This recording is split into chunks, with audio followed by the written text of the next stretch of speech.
Jadi di antara syafaatnya Quran itu orang nggak jadi masuk neraka. Jadi syafaat itu ada dua, dari neraka diangkat ke surga, dan itu bisa lama itu.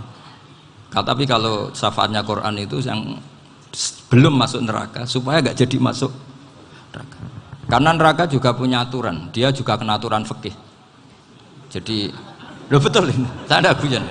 Jadi kena konstitusi apa? Fikih. Sama tak ceritani syafaatnya Quran itu. Ada orang itu beling itu fasik. Itu dihafal surat Tabarok. Hafal betul. Tabarakalladzi biyadihil mulku wa huwa ala kulli syai'in qadir alladzi khalaqal mauta wal hayata. Pertanyaannya gini, boleh enggak orang menginjek surat Baqarah? Boleh enggak? Enggak. Padahal orang hafal Quran itu artinya ayat itu ada di hatinya. Fa inna wa ta'ala la yu'adzibu qalban wa al-Qur'ana. Allah tidak akan menyiksa hati yang menyimpan Quran, yang jadi flash disknya Quran, yang jadi rekaman Quran. Singkat cerita orang ini hafal. Pas ketemu Mungkar Nakir prosedur kan, ini orang fasik mau diantemin sama Mungkar Nakir. Prosedur ya, dia kan prosedur standar. Si surat Tabarok akhirnya menjelma jadi seseorang yang gagah berani. Kamu nggak boleh nyiksa orang ini. Saya ini kalamu. Kalau kamu nyiksa dia berarti nyiksa saya. Kamu berani sama kalamu. Wah ya tidak berani jadi Mungkar Nakir. Tapi orang itu nakal, harus saya gebukin. Tapi kata Quran tadi, tapi saya di situ pasti kena saya. Oh debat, nggak ada lajnahnya, ini nggak ikut. Kalau Gus Wirjon ikut jadi lajnah. Kalau jadi lajnah pasti kroninan. Kalau santrinya dimenangkan nanti. Akhirnya debat. Ya sudah kita ketemu Allah. Akhirnya Mungkar Nakir sama Quran tadi surat Tabarok datang, sowan sama Allah. Terus kata Allah, memangnya kenapa Mungkar Nakir? Saya harus nyiksa dia karena dia fasik ya Allah. Memangnya kenapa surat Tabarok? Saya ada di situ. Menurut aturan orang tuh nggak boleh injak-injak Quran. Kalau dia nutuk saya, nutuk Quran, itu harus dikasih tahu fikihnya Mungkar Nakir. Akhirnya Allah ngendikan gini ke surat Tabarok. Ya sudah terserah kamu. Kalau terserah pulau Gusti, Mungkar Nakir nggak boleh nyentuh orang ini. Ya sudah selamat. Sehingga terus itu sama baca di termasuk mukjizatnya surat Tabarok di tafsir Ibnu Katsir banyak. Karena tadi logikanya malaikat itu juga kena aturan fikih. Sehingga banyak ulama termasuk Said Muhammad ngendikan pertanyaan Mungkar Nakir itu tidak semua orang kena. Kalau semua orang kena nanti kalau tanya Nabi Muhammad, waman nabiyuka? Kacau kan jawabnya. Nabi kamu siapa? Lu saya ini nabi. Iya kan? Lah nanti kalau pas ketemu Nabi Ibrahim, waman abuka? Jadi repot kan? Makanya ada kiai yang guyon kalau ditanya merebuka, saya ini guru tauhid sembrono. Saya ini ngajar Ummul Barohin, kamu tanya merebuka. Masyhur itu keramatnya Imam Malik itu. Ada Ashabu Malik, rajulun min ashabi Malik. Beliau ditanya Mungkar Nakir merebuka menabiuka. Imam Malik datang, ini seumur-umurnya itu ngajar tauhid. Kok kamu bedai enggak sopan kamu. Nah, kita berharap barokah sampean ngaji nanti itu. Yes. Malaikat itu anak sungkane gitu. Jadi itu ada. Dan saya meskipun guyon itu serius. Bedanya orang alim sama ndak itu di situ. Kalau orang alim itu guyon itu masih bener, masih serius. Coba saya bacakan ayatnya. Ala inna auliya Allahi la khaufun alaihim wa lahum yahzanun. Terus lahumul busyra fil hayatid dunya fil akhirah. Artinya kalau Mungkar Nakir dengan penampilan garang gitu, berarti ada ketakutan apa enggak? Ada, padahal ciri utama walinya Allah tidak ada ketakutan. Makanya itu termasuk dalilnya Sayyid Muhammad, tidak semua orang alami seperti itu karena wali-wali itu la khaufun alaihim wa lahum yahzanun. Wah anak kiai ketemu karena kerja tidur wedek. Iku dresege ora kok pertanyaan tok, nak konan santri piye? Lho isen wis kiai dihanjuti Mungkar Nakir. Malu gak kira-kira? Mesti plengaan konan santri piye? Nah jawabannya gampang karena pernah ngajar tauhid. Makanya Sayyidina Ali ini cerita ini ada di kitab Nurul Dholam, sama di kitab Nurul Dholam karangannya Syekh Nawawi Banten. Itu Sayyidina Ali itu ya, andekan orang biasa mungkin ya agak-agak hasut, tapi ini wali gak boleh kamu katakan hasut. Dia itu mangkal sama Umar. Orang kok setiap orang pernah dibentak, apa dia berani bentak Mungkar Nakir? Penasaran dia. Bagaimana perangnya Umar itu berlanjut enggak gitu kira-kira. Akhirnya minta, ya Allah saya minta kasyaf. Ya karena yang minta Sayyidina Ali karena mau wajah dituruti sama kasuf. Dilihat Sayyidina Umar pas meninggal itu. Jadi hasud itu ya kadang penting asal baik. Loh betul bahasa Kanjeng Nabi kadang la hasada illa fisnaten. Itu Nabi membahasakan ya hasad. Gus Verson aja yang nafsirkan ghabtah itu kan gaya-gayanan sebagai ulama. Aslinya Nabi ngendikannya itu la hasada illa fisnaten. Ulama yang ganti itu namanya ghabtah. Wong Nabi sendiri nyebut hasad kok kamu tafsiri ghabtah. Ya hasad ya hasad. Udah enggak usah ditawil-tawil pokoknya gitu. Kalau sampean nggak percaya nggak apa-apa. Kok gitu aja kok repot. Karena sampean nggak percaya kemungkinannya dua. Satu nggak ngerti. Dua sama-sama alim kan dari awal kalau sama-sama alim kan laisali alimin ayuqallida aliman akhor. Kita nggak perlu saling mengikuti. Ngapain hasud? Biasa aja. Akhirnya Sayyidina Ali kasut. Pas Umar bangun, setelah mati kan bangun, setelah meninggal bangun. Munkar Nakir datang dengan perangai yang sangat garang. Itu digambarkan Sayyidina Ali matanya itu kal kidril ghali. Kayak apa? Kendil yang apa? Menganga. Wah, seru. Sayyidina Ali senang, paling takut ini Umar. Senangnya bukan main. Wah, ini mesti takut Umar. Biasa. Ternyata enggak, Umar malah bangkit. Woi, Munkar Nakir. Kamu tahu menghadapi siapa? Itu betul ya? Kamu itu menghadapi temannya ahabbal khalqi ilallah. Yang diandalkan temannya bukan dia. Kamu tahu yang kamu hadapi, saya ini teman kekasihnya Allah. Jadi boleh kamu mengandalkan Mbak Firjon. Tapi nanti resikonya Munkar Nakir tanya, itu Firjon siapa? Wah, itu masalah kan. Makanya syaratnya wali itu harus ma'rufun fis sama. Di langit sudah populer. Makanya dulu ada orang yang saking seninya Abdul Qadir ditanya apa saja jamnya Abdul Qadir Al-Jilani. Itu aman karena beliau populer. Makanya program kita harus populer dulu di langit. Nah, itu nanti kalau dicatut oleh santri-santri nggak apa-apa. Kalau nggak populer nanti dicatat, itu siapa? Masalah ini.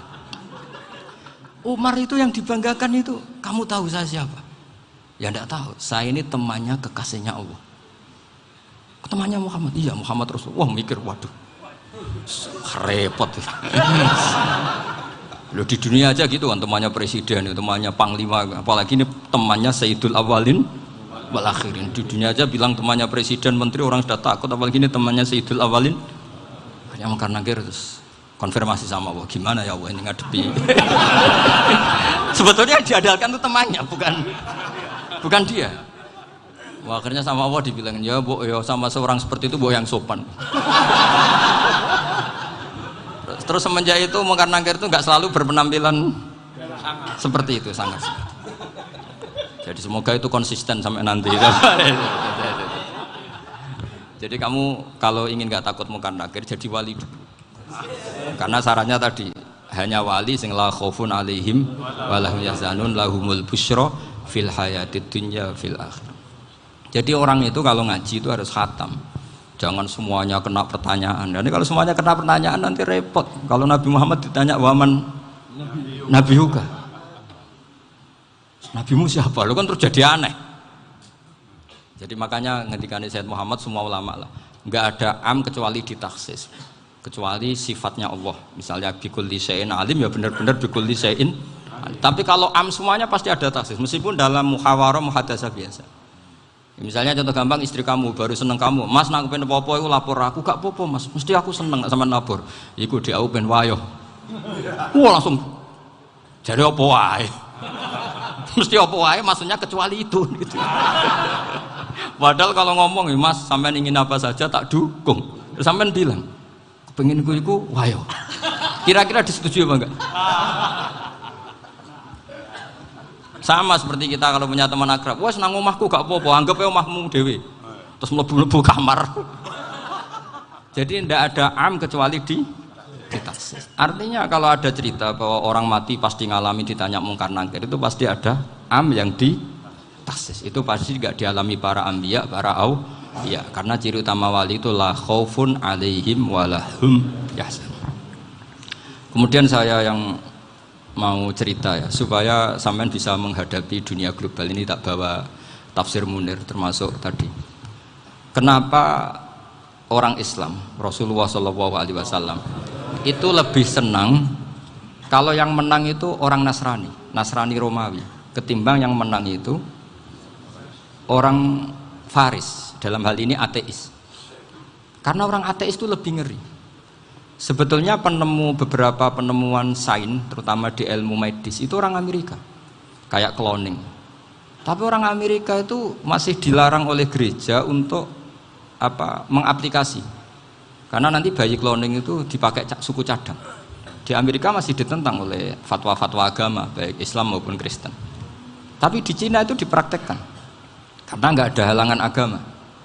Di Cina itu biasa ada kondom diolah lagi jadi alat-alat aksesoris. Di Amerika tidak ada karena masih ada agama, masih ada larangan. Sehingga orang Islam itu lebih takut kalau yang menang itu Persia, karena terus cara berpikir ternyata Tuhan itu tidak ada, langit nggak ada perannya. Jadi ketika yang menang Nasrani masih berpikir itu pertolongan Tuhan, meskipun mungkin cara mengatakan Tuhan beda dengan kita. Tapi ada satu kesamaan bahwa kekuatan samawi itu ada. Jadi disebut ghulibatir rum fi adnal ardi wa hum min ba'di ghalabihim sahlibun. Di sini diterangkan oleh Syekh Nawawi supaya kamu tidak salah paham. Sebetulnya kamu katakan misalnya wah itu paham liberal, sebenarnya saya tidak tersiksa. Cuma takut yang mengatakan seperti itu cek goblokir atau ngaji gitu. Itu aja masalah saya.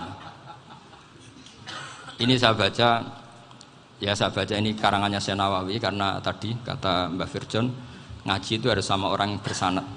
Saya ini kalah sama beliau itu berkali-kali. Secara nasab saya harus manggil Mbah. Secara silsilah ilmu saya juga kalah lagi.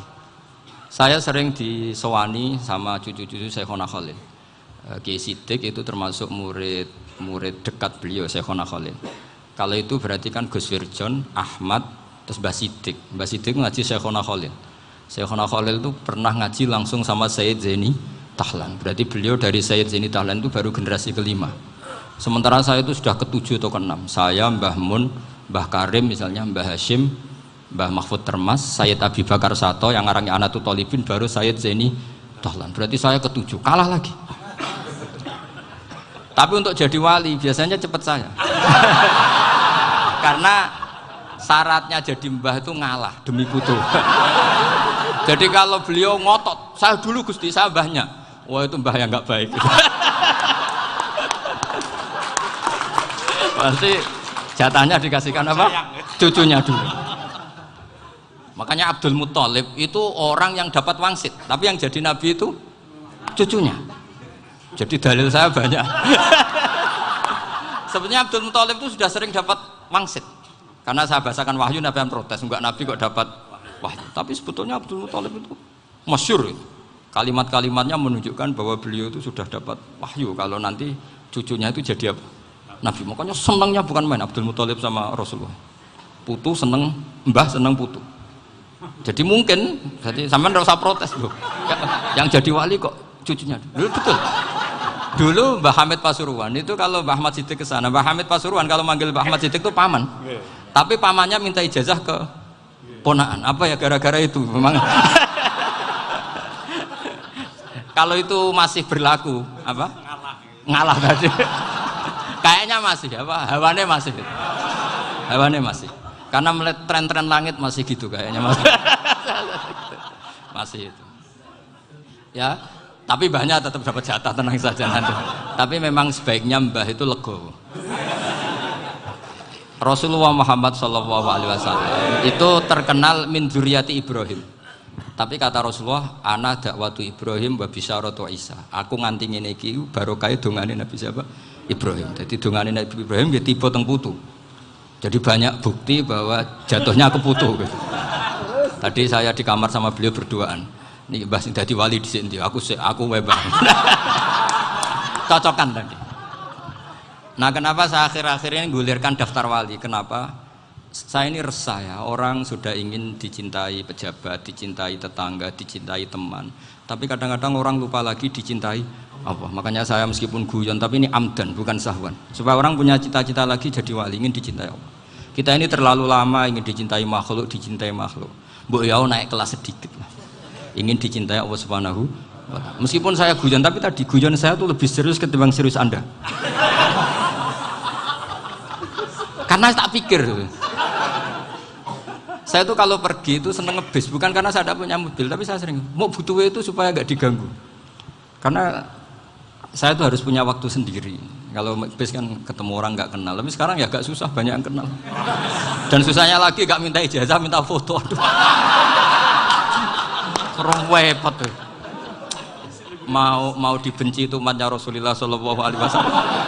Mau disetujui itu sanatnya mana? Kalau ketemu orang alim minta apa? Foto. Itu nggak ada sanatnya. Nggak tahu saya itu mazhab dari mana itu.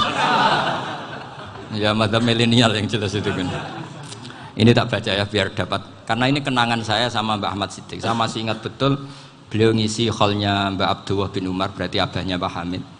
Karena mbah saya itu Fatimah binti Khalid bin Umar. Kalau Mbak Hamid itu Hamid bin Abdullah bin Umar. Itu saya masih ingat betul zaman itu Mbah Hamid setiap hall di Lasem itu rawuh dan saya derek nembah saya karena masih misanan datang ke Lasem. Itu beliau pas itu ngisi sama Mbah Mun. Mbah Mun masih muda, Ki Ahmad Siddiq sepuh senior. Itu beliau cerita bahwa dulu ketika Indonesia dijajah Jepang itu para kiai mimpi dibacakan ayat ghulibatir rum fi adnal ardi wa hum min ba'di ghalabihim. Terus ada kiai yang tanya, takwilannya gimana? Ya nanti Jepang pulang bukan karena kita yang mengalahkan, tapi Jepang ada yang mengalahkan sendiri, meskipun tidak kita.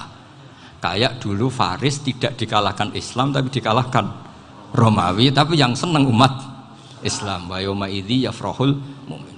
Itu luar biasa ulama-ulama kita. Delalah kejadiannya Indonesia seperti itu. Yaitu kita tidak mengalahkan Jepang, tapi Jepang pulang sendiri karena dikalahkan apa? Sekutu. Ya ini saya baca. Ini tidak usah dicek bacanya benar apa enggak, sudah aman apa? Aman.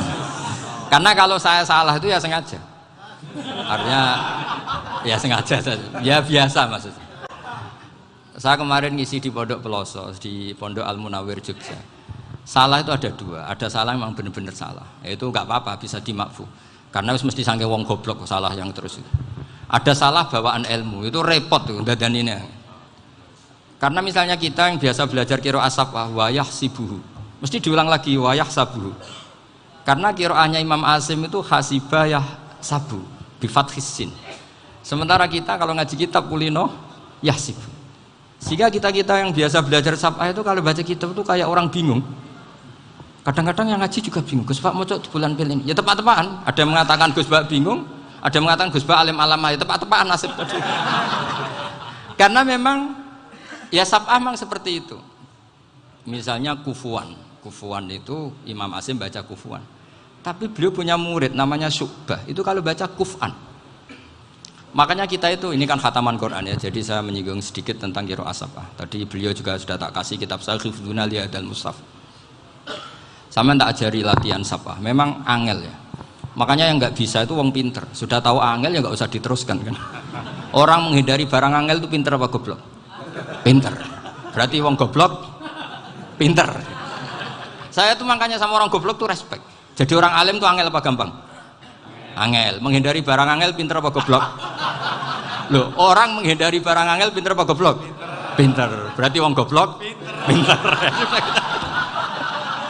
Jadi saya sama orang-orang goblok itu respect. Sudah tahu jadi orang alim angel ya barang angel ya harus dihindari. Makanya saya ini insya Allah umatnya Nabi yang termasuk yang terbaik. Amin. Karena mencintai umatnya Nabi termasuk yang goblok. Itu tidak gampang itu. Karena tadi sudah tahu ya. Seperti itu loh orang naik Panjat Pinang itu yang naik karena ingin hadiah. Yang nonton sudah tahu wah licin kok dinaikin mau keplodok ya. Tapi orang sepakat yang nonton juga pinter karena sudah tahu ribet kok. Tuku yang pasar kena lah apa mana. Sama juga gitu. Ngalim tafsir angel, ngalim fikih angel. Tak karek ngaji ngerekam kan gampang. Itu pinter apa goblok? Pinter. Iya. Makanya kula niku mbok burohno ngono tok. Saya tadi dinasihati Mbak Firjon muga-muga hati saya selamat. Saya itu meskipun kata orang banyak muhibin saya banyak, tapi saya insya Allah tidak riak. Saya itu pakai kitab namanya Tasbitul Fuad, itu karangannya Said Abdul Al-Haddad. Ketika beliau punya muhibin banyak ditanya, bagaimana ya Habib Anda menjaga hati Anda? Jamnya Said Abdul Haddad itu unik. Innama azzamu Allah. Mereka itu sebenarnya menghormati Allah. Cuma butuh sarana, dan itu saya. Jadi saya tahu sampean semua itu mencintai Quran, mencintai sunnah Rasul, mencintai hadis-hadis Rasul. Cuma sampean kan karena nggak paham, terus manfaatkan saya. Jadi sebenarnya saya ini korban. Korban. Jadi saya mau riak gimana? Korban kok mau. Bangganya di mana tuh? Coba sampean misalnya ngaji tafsir, belajar sendiri kan susah. Terkibnya susah, maknanya susah. Bahkan beli kitabnya kadang tidak kuat. Loh, untuk jadi alim tafsir itu kan harus beli kitab. Loh, saya sering belajar kitab itu jutaan. Tafsir Tobari, saya pernah beli kitab Fakhrur Razi itu berapa coba? 27 jilid. Karangannya Fakhrur, belum karangannya ulama modern, Imam Sa'rawi. Itu berapa jilid? Itu jutaan. Saya kemarin juga dihadiahi kitab Pak Quraish Shihab namanya Faidul Bari fi Syarhil Bukhari. Pak Quraish Shihab yang terkenal. Dia sering diskusi sama saya. Saya ngasih hadiah beliau, beliau ngasih hadiah saya. Oh itu harganya nggak kuat. Dadak kuat kadang di Indonesia nggak ada coba. Dan sama orang hebat menghindari kesulitan itu. Nah, kesulitan itu, sebab ngaji ikut, kalau nggak paham dirukokno rekamannya sudah gitu. Pinter mana sampean sama saya? Pinter sampean kan? Bikin sosis susah, beli aja kok repot kan. Nah, makanya nggak boleh orang bilang, wah aku goblok reso tafsir, aku wong pinter. Makanya nanti kalau saya ketemu Nabi tidak termasuk orang yang mentahkir orang Islam. Kafabil mari isman ayah kira akhahul muslim. Jadi cukup orang itu dosa kalau menyepelekan orang Islam, termasuk darani sampean goblok itu dosa. Caranya nggak darani goblok ya tadi di logika tadi. Alim itu angel, gendari angel itu pinter, berarti wong bodoh pinter ya sudah gitu. Tapi tetap bodoh. Tapi ini satu cara untuk saya respect gitu. Coba orang yang ngaji tafsir saya banyak, mungkin ribuan. Itu sebetulnya mencintai Quran. Karena Quran adalah kitab suci yang panduannya umat Islam. Sangat mencintai Quran. Terus kemudian mereka nggak paham. Terus mencari orang yang memahamkan. Burono lah cara Jawa ini. Terus keren saya itu di mana coba? Lah terus mereka kurang ajarnya gini, kalau paham itu ya alhamdulillah paham. Kowe nak ngaji Gus Bae ngono tok. Tapi nek ora paham, ora nyalano akale. Mari Gus Bae nerangno cepet, mulane gak paham. Ora kok nyalano teke sing lelet tuh. Maksud kan Masya Allah, naudzubillah tenan. Sebetulnya tingkat kurang ajarnya tinggi Gus sebenarnya. Jadi kalau nggak paham itu kadang nggak nyalahno uteke. Kayak mau misalnya, mau mari mikir ra jelas. Padahal misalnya jelas ora mesti paham, bodoh. Paham?